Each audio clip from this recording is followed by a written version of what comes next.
Mais um podcast Conexão by Cíntia Monerá no ar.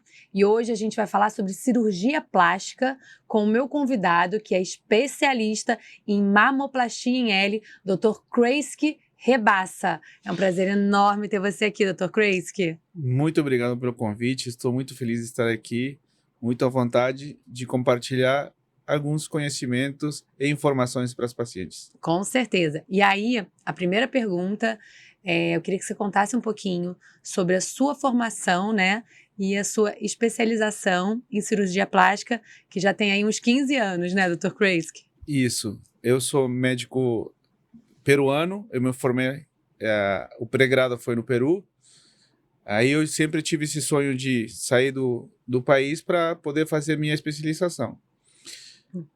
Há 20 anos atrás, eu cheguei no Brasil, lá bem na fronteira, no Acre.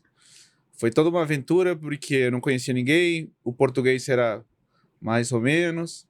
E aí fui para lá exatamente para isso, para primeiro me aprimorar no português e depois, aos poucos, conseguir, primeiro, a revalidação do diploma, que é necessário para o médico estrangeiro atuar no Brasil.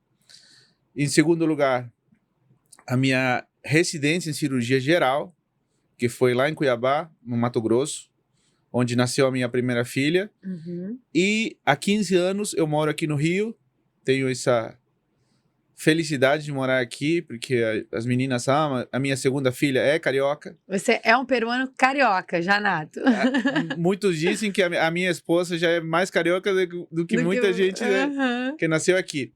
E há 15 anos eu vim para o Hospital Federal da Lagoa, eu vim como médico, ao revalidar o diploma e fazer a residência de cirurgia geral, eu já vim como médico brasileiro, entre aspas, né? Sim. Foi um concurso de 650 cirurgiões gerais do Brasil todo, para 14 vagas, e fui agraciado com o 12º lugar, no Rio de Janeiro. Parabéns. Aí fiz minha residência no Hospital Federal da Lagoa, como eu falei, e de lá para cá foram 3 anos de formação. No último mês da residência, para quem não sabe, no Brasil você faz uma prova para você ser membro especialista pela Sociedade Brasileira de Cirurgia Plástica. É a única sociedade que te autoriza, te dá o certificado como membro para atuar nas subespecialidades dentro da cirurgia plástica aqui no Brasil. E é muito reconhecida no mundo inteiro, tanto é que, através da Sociedade Brasileira de Cirurgia Plástica, eu consegui ser membro da Sociedade Americana, da Sociedade Internacional de Estética e de mais 2 sociedades. E num futuro próximo, acredito que estão vindo por aí mais 2 sociedades pelo mundo. E por que o Brasil? É uma pergunta muito interessante, porque assim que eu me formei como médico, eu tinha a intenção de fazer cirurgia plástica, eu pesquisei, lá no Peru ainda, e na minha pesquisa apareceram 3 países, era França, Estados Unidos e Brasil. Pela proximidade, pela língua, e principalmente por uma figura que hoje é nosso patrono da Sociedade Brasileira de Cirurgia Plástica, o Dr. Ivo Pitangui. Foram os motivos que me estimularam a vir para cá. E como eu te disse, sem conhecer ninguém... O Ivo Pitangui era uma inspiração para você. Sem dúvida. Ele é uma das maiores referências mundiais de cirurgia plástica. Eu tive a sorte de conhecer, de poder tirar uma foto com ele no Uruguai, num congresso, porque aqui era praticamente impossível, porque o professor, como ele sempre foi chamado, ele tinha muitos seguidores, muitos alunos, né? E eu tive a sorte de ser aluno de um ex-aluno dele. Então, eu posso ser membro da sociedade do professor. Essa é uma das sociedades que acredito a gente consiga ser membro. E foi uma inspiração, e por esses motivos a gente Você veio escolheu para o Brasil. Que, aliás, o nosso país está no 2º lugar, né, no ranking de países que mais realizam cirurgias plásticas, não é isso, Dr. Kreisky? Isso, e tem ano que o Brasil supera Ah, é? Os Estados Unidos, a Colômbia vem forte também, mas o Brasil sempre esteve entre o primeiro, o segundo e terceiro lugar no nível mundial. E, assim, na sua visão como médico, o que que você acha que o nosso país, ele tem, né, tá nesse segundo lugar ou às vezes primeiro? Por que que você acha que as pessoas procuram muito, os brasileiros procuram muito fazer cirurgia plástica, por acaso? Eu vejo dois motivos principais. A população, homens quanto mulheres, procurando essa melhora da autoestima através da cirurgia plástica, através do exercício. No Brasil se cultua muito, é impressionante, eu já visitei vários países, como aqui se cultua muito a dedicação, o esforço, a academia, o exercício físico e, por que não, a cirurgia plástica também. E o outro lado é o aperfeiçoamento contínuo dos cirurgiões plásticos brasileiros.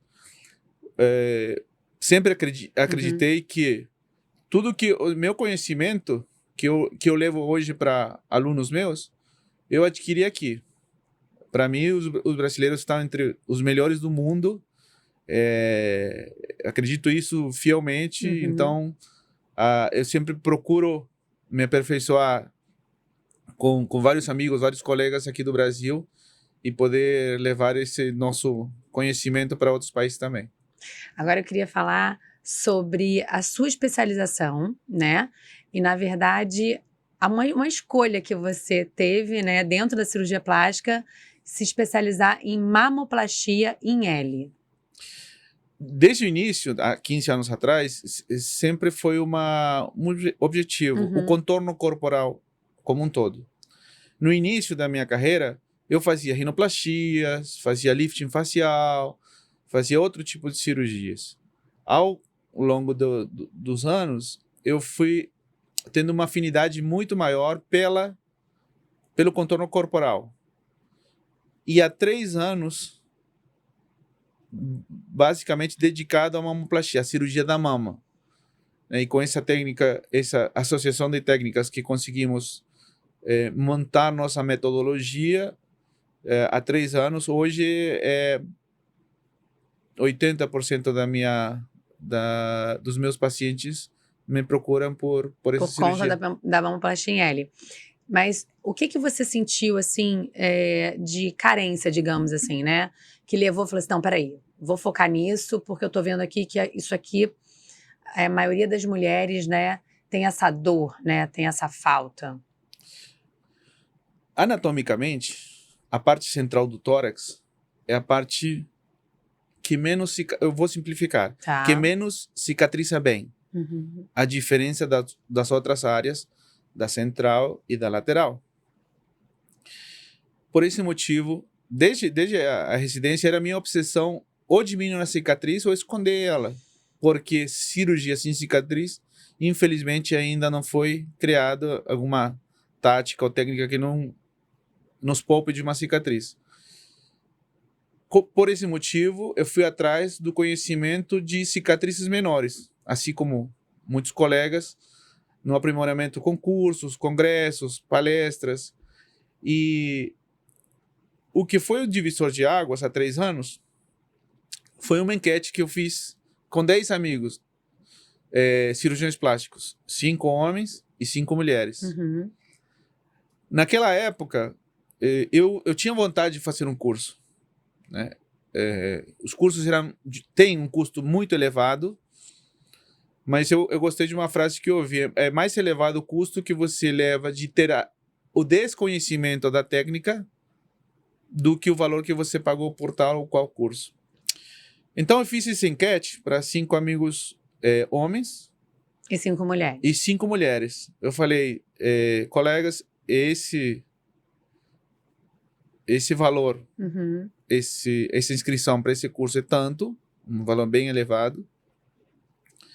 O que vocês acham de eu parar de fazer durante 9 anos a técnica em T, que é uma técnica consagrada também, só que tinha um pequeno grande problema, que era a cicatriz ficava em T, em é T. isso? Pra gente poder Durante entender. 9 anos eu tive bons resultados, pacientes satisfeitas, só que o que mais incomodava elas e a mim também, era a parte central a cicatriz, porque por mais que você faça o melhor ponto, o ponto com o melhor fio, tem características genéticas que tendem a deixar uma cicatriz mais hipertrófica, mais grossinha, né? Simplificando a explicação. Cada pessoa reage, né, de uma forma à cicatrização. Por mais que você use, né, o ponto mais moderno, enfim. Os avanços tecnológicos ainda não conseguiram. Ainda não conseguiram. E as mulheres reclamavam muito, né, dessa coisa que tinham medo de fazer a cirurgia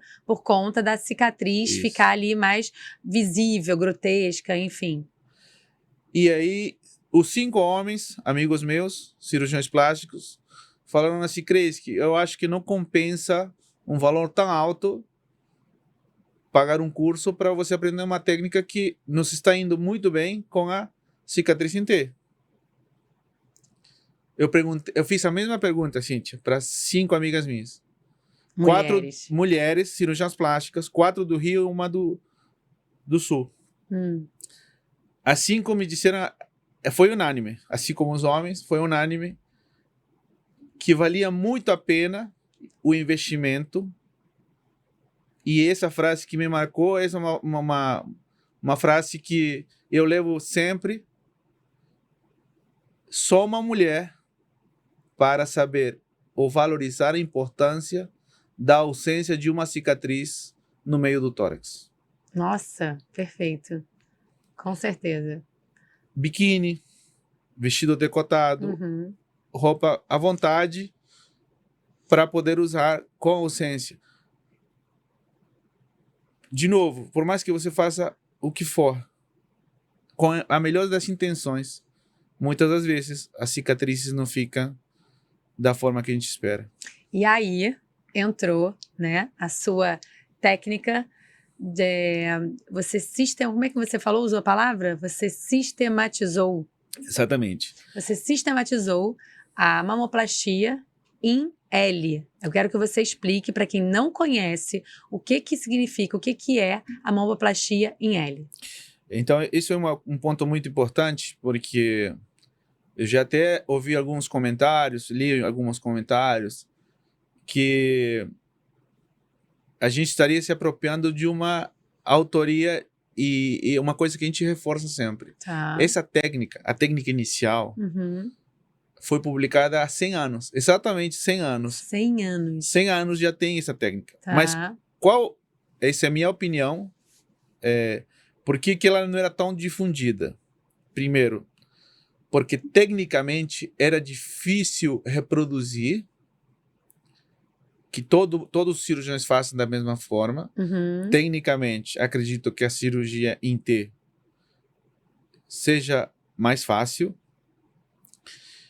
E quando conseguia reproduzir, existiam algumas indicações, super indicações, mas muito grandes, que às vezes você não conseguia entregar um resultado adequado, satisfatório, bonito para cada paciente.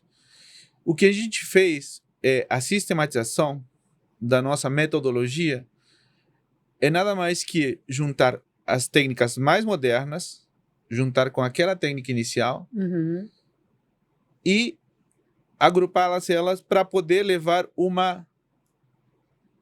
resultado mais estáveis, mais seguros, mais duradouros, que é um dos pilares da sistematização. E principalmente, hoje que a gente tem a responsabilidade de levar o nosso conhecimento para médicos não só brasileiros, como do mundo inteiro, é a forma mais tentar fazer essa técnica, essa associação de técnicas mais reprodutíveis, que eles consigam reproduzir essa técnica. Eu tenho 2 histórias muito, muito interessantes, um médico da Colômbia e outro do México, Colômbia e Venezuela, no dia seguinte do curso, que eles voltaram do curso, daqui a pouco a gente vai explicar um pouquinho sobre os cursos, eles conseguiram reproduzir a técnica com maestria. E aí... Nos seus países, imagina. É uma felicidade... muito gratificante. É muito. E aí eu queria que você me dissesse qual é a diferença. Então, o que consiste, né, a mamoplastia em L? Então, A mamoplastia em L, a diferença da mamoplastia em T, eu vou tentar colocar depois as imagens. A gente vai mostrar. Isso. Perfeito. Existe o componente ao redor da areola. Tá, né? da auréola. É isso, é redondinho. Vertical, que é aquela cicatriz, né, que vem na parte vertical. Perfeito. E existia no T uma horizontal, que a gente chama. Só que a horizontal tem dois componentes. Tanto para o meio da mama, como para a lateral. Imagina a mesma cicatriz sem o componente medial, sem a parte do meio. Não tem. Porque tomava quase toda, né? Toda a parte do seio, né? E muitas vezes a gente já uniu cicatriz no meio do tórax. Essa horizontal, às vezes parava no meio e não tinha como deixar sem. A gente vai colocar as imagens para as pessoas verem, isso para entenderem a diferença. Visualizarem a diferença, então, que realmente é assim hoje, absurda, imagina né? a ausência total dessa cicatriz. Já para te adiantar, alguma das críticas que existiam, e por isso que muitos cirurgiões, acredito eu, deixaram de realizar, era principalmente a forma de você conseguir entregar um bom formato mamário, com colo marcado, um bom aspecto, e em detrimento de uma cicatriz menor. O que eu quero dizer com isso? Muita gente entregava um L, só que com um formato não tão legal. Por isso que a importância da sistematização. Porque, na verdade, você eleva essa mama, né? Você levanta a mama. Perfeito. E não coloca a prótese de silicone. Tem os dois tipos. Pode ser feito com os dois. Perfeito. Teria um terceiro tipo, que seria o explante, que é retirar a mama. Então, para simplificar, vamos deixar em 3 grupos. Isso. A mama redutora ou a mastopexia. Pexia é levantar a mama.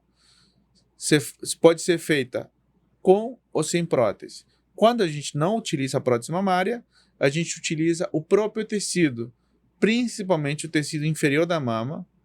Por dentro você faz toda uma reconstrução, uma fixação. Pode-se aproveitar a gordura do corpo, geralmente da axila ou da lateral da mama, para dar mais volume. Perfeito. E tem a outra opção, que é a mastopexia ou mamoplastia com prótese. Antigamente, a gente fazia na frente do músculo. Já há mais de 2 anos, realizamos essa técnica com a prótese atrás do músculo. Mas como na medicina nada é 100 nem 0, a gente tem que conhecer todas as táticas, as saídas, porque uma cirurgia secundária, uma cirurgia terciária é quando já operou 2 vezes, vai para a terceira cirurgia. Você não sabe o que aconteceram nas 2 primeiras, geralmente. Então, você tem que estar preparado. Vamos supor que o músculo, o cirurgião anterior colocou atrás do músculo e ele esgarçou. E não tem imagem que você possa comprovar fielmente que isso aconteceu. Então, você tem que estar preparado não só com a gordura, com a tecnologia, e sim com o tipo de prótese para colocar na frente do músculo ou atrás. Perfeito, então, por isso que hoje 95% dos casos, na nossa rotina, colocamos atrás do músculo.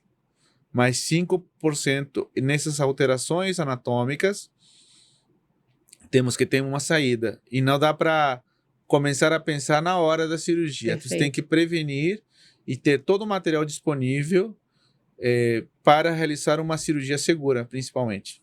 E aí, você explicando, né, o que é a mamoplastia em L, quais são as candidatas, né, as principais características de uma pessoa que quer realizar essa cirurgia. É aquela pessoa que tem a mama, né, um seio muito grande, quer reduzir. Eu queria que você explicasse pra gente. Hoje as candidatas, eu acredito que toda mulher que precise de uma mastopexia, levantar, ou uma mamoplastia redutora, é candidata a mama em L.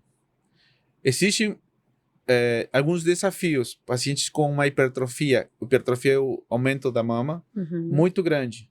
Tem pacientes que usam números 56, 58, sutiã, que é bem grande.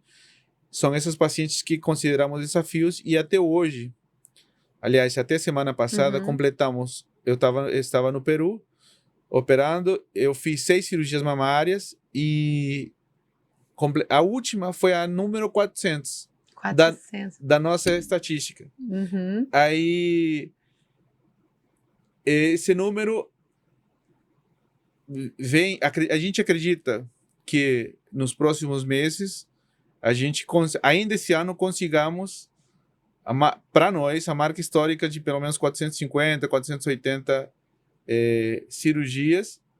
E a maioria dessas mulheres, né? Você está falando que as indicações das pessoas que procuram fazer isso são cirurgias para redução de mama e levantar essa mama. E se pede a prótese ou a mulherada não quer mais a colocação da prótese? Perfeito. Como é que tá isso? Só complementando a última pergunta, Tá.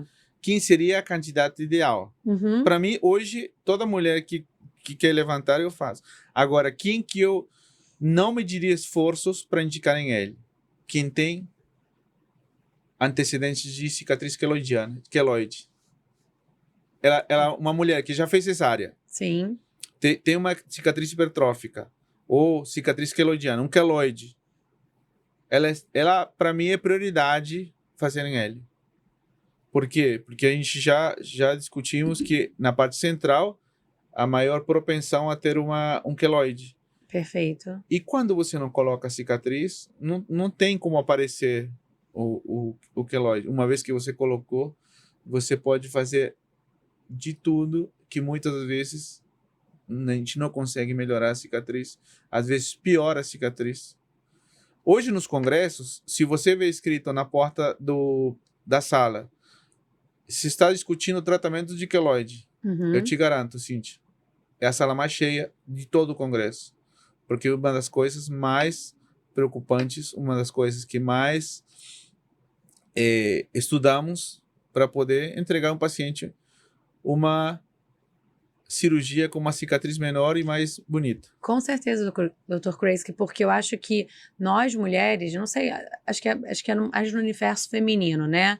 A preocupação, e às vezes muitas pessoas deixam de realizar uma cirurgia com medo, né, de ter uma cicatriz. Então, você diria que as pessoas, uma mulher com características, né, perfeitas para se encaixarem na cirurgia da mamoplastia em L seriam para redução de mama e aquelas que possuem uma mais complicação na hora da cicatrização, não é isso? Perfeito. Mais queloides, no caso, né? Isso. E complementando isso, tem pacientes que já fizeram em T. Uhum. É uma coisa, antes que eu esqueça, muito importante.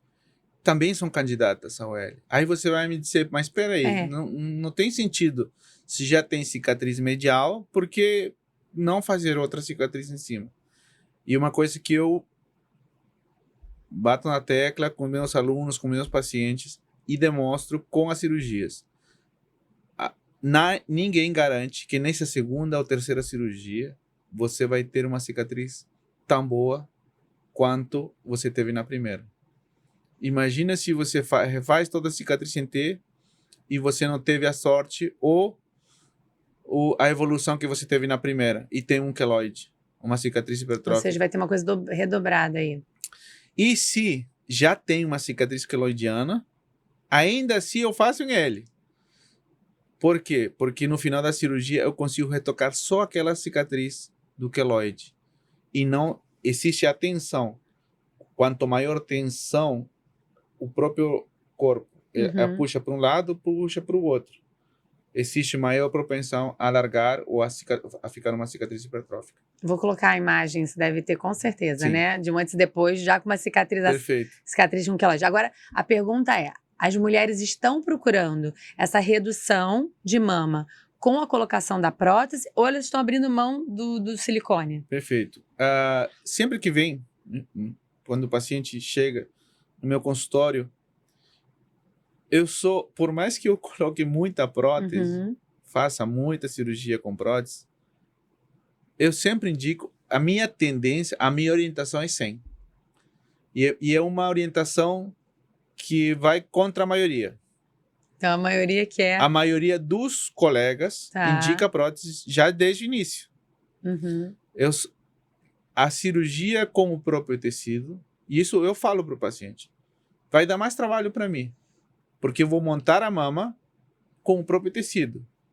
Tecnicamente, Com a prótese é muito mais fácil, porque só preciso esvaziar a mama, colocar a prótese que já está redondinha, bonitinha, e fechar por cima. Perfeito. Ao contrário da redutora sem prótese, que eu preciso acomodar todos os tecidos para que fique parecendo. A intenção é que fique parecendo uma prótese com o próprio tecido ou com gordura colocada, retirada da lipoaspiração e colocada na hora. E aí, explica pra gente como é que é feita essa cirurgia, né? Processo cirúrgico e o pós. Como é que essa paciente, ela deve, quais são os cuidados para uma boa recuperação? No intraoperatório, só para resumir, leva entre 2 horas a 2 horas e meia, no máximo 3 horas naquelas mamas difíceis. Geralmente é intubação, é anestesia geral. Tem muita gente que escuta esse nome e se apavora, mas se você perguntar para qualquer anestesista, qualquer um, ele vai falar, pergunta para ele, qual a anestesia mais segura, que você mais controla? É a geral. Perfeito. Eu sempre opero com 2 ou 3 colegas, como auxiliares, tem toda uma equipe, tem uma enfermeira que faz o cuidado pós-operatório, além da anestesista, tem instrumentadora, sempre num hospital com CTI. Isso é muito importante, A né, Dr. retaguarda Cleis, que frisar, né? Fundamental. Se você não tem a retaguarda, você tem 5 minutos para ajudar alguém que está que saiu da tua rotina, saiu do controle. Você só tem 5 minutos. Infelizmente, o que a gente vê na internet, na televisão, são casos ou por profissionais não capacitados ou lugares sem infraestrutura, como aconteceu há pouco tempo, com um procedimento dito minimamente invasivo. Sim. E infelizmente teve O paciente chegou a falecer, né? fatalidade. Isso. E o pós-operatório é muito importante. O pós-operatório. Só que antes, o pós-operatório depende também muito do pré, da conversa, da orientação do cirurgião. Essas técnicas te dão, e isso explico muito para o paciente de reforço no pré. Eu escutei também uma frase, eu gosto de frases, tá? Eu escutei uma frase adoro. de uma doutora que tudo que fala, você médico, fala para o seu paciente antes da cirurgia é explicação. Perfeito. E tudo que você fala depois, que você não falou antes, é justificação. Você está se justificando por uma coisa que você... precisei fazer a cicatriz inteira. Eu falo para todo paciente meu, das 400, eu falei para todas que poderia, no intraoperatório, ficar um mini T ou um T pequeno. Sabe quantas a gente fez? Nenhuma. Nenhuma. Mas você faz esse alerta, né? Exatamente. Porque se precisar, você já foi avisado, você já foi orientado. E tem mais 3 coisinhas que eu gosto de reforçar. Nas primeiras semanas, e isso eu não falo para desencorajar ou para assustar, não, nada disso. Pelo contrário, para orientar as pacientes. Perfeito. O formato da mama é muitas das vezes meio estranho. Você vê no rostinho da paciente, doutor, tipo, eu não estou gostando do resultado. Por quê? Porque no pós-operatório imediato, a mama, quando a gente coloca a prótese, como está atrás do músculo, ela fica bem alta. Aqui, no polo inferior, que a gente chama, que é a parte inferior, fica achatada, fica reta, e as areolas dos mamilos apontam, às vezes, para o chão. Para baixo mesmo. Tá. Quando a prótese ela se ajeita no músculo, ela faz esse movimento. Então, se aqui está cheio, aqui embaixo está mais achatado, ele faz assim, ó. Então, entendi. Desce um pouco que estava abaulado, o retinho fica mais abauladinho, mais redondinho, e as areolas que estavam aqui, fica na orientação frontal, que é adequada. E isso, né, quando a gente se olha, acha que não está com aquele formato que você idealizou. Isso tem muito a ver, né, com a questão expectativa versus realidade. Por isso que você fala Perfeito. E avisa tudo que pode acontecer antes. E aí, com o tempo, isso volta? 4 a 6 meses, que é o resultado, 95% do resultado, acredito que já está entre esse tempo. Por isso que sempre reforço. 4 a 6 meses a gente conversa. E eu não digo que não tem reoperação. Não digo que não tem uma cirurgia complementar. Pode ter. Na literatura, olha que coisa interessante que lembrei agora. Tá. Na literatura, existe entre 15% a 20% de reoperações na cirurgia sem T. Na nossa estatística, isso tenho tudo, que eu sou louco das estatísticas, eu gosto tudo, eu tenho tudo documentado, fotografia, desde a primeira paciente da vida, enfim. Tínhamos entre 8% e 10% de reoperações no T. Perfeito. E no L? No L, eu reoperei até hoje de 400 pacientes, 6. Isso me dá menos de 0,5%. Perfeito, Dr. Crazy. Complicações também. E tecnicamente, isso já é um pouco mais difícil de explicar para a população, são menores que o T. Então, até hoje, eu só vi benefícios. Perfeito. Quando você chega a ter um aprimoramento, e o aprimoramento é constante. Toda vez, eu aprendo com meus alunos. Toda vez que tem um congresso, um curso, um paciente para ser operado, a gente se surpreende às vezes com o que a gente encontra e a gente, por isso que a gente tem que ter na cabeça todas as táticas e técnicas, como eu já falei, para poder atuar na hora. Você não tem tempo para agora eu vou pensar o que eu vou fazer, né? Então você tem que estar E aí, vamos preparado. lá. A paciente realizou a mamoplastia. Quanto tempo ela tem que ficar? Sem fazer exercício, sem dirigir? Como é que é o pós-operatório da mamoplastia em L? Isso é muito importante porque hoje existe uma das táticas descritas por um médico, um cirurgião americano, é a recuperação rápida. A recuperação, não sei se alguns de vocês já assistiram, tem vídeos de médicos colocando paciente, a minha paciente também fazem isso, levantando a mão ou fazendo exercício 2 horas depois da cirurgia. 2 horas depois? Depois. É impressionante. Eu lembro antigamente, pelo menos na história que a gente estuda, né, do livro de cirurgia plástica, colocando gesso, engessando para a paciente não se mobilizar. Fica quase sem movimento. Hoje, pela fisiopatologia e fisiologia da musculatura, principalmente da recuperação, cada vez mais os tempos estão se encurtando. Tem paciente que pode levantar 15 quilos no mesmo dia, pegar o filho no colo, no mesmo dia da cirurgia. Só que assim, eu oriento entre os cuidados. Perfeito. Entre uma semana para atividades mais do lar, em casa, até a terceira semana, evitar exercício físico, mas a partir da terceira semana, já começa com movimentos, exercícios aeróbicos, leves, e na sexta semana eu já libero para academia, mais intenso. E dirigir? Dirigir, isso depende muito também do tamanho da cicatriz. Tem paciente que precisa só uma cicatriz pequena, 3 dias já está dirigindo. Tem paciente, e depende muito até do carro, sabia? Automático ou mecânico diferente. Sim, porque você vai fazer um esforço maior. Até a terceira semana o paciente já está dirigindo.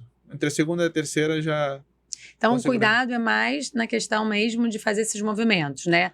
Tem que fazer uma drenagem. É importante porque hoje associamos muito a...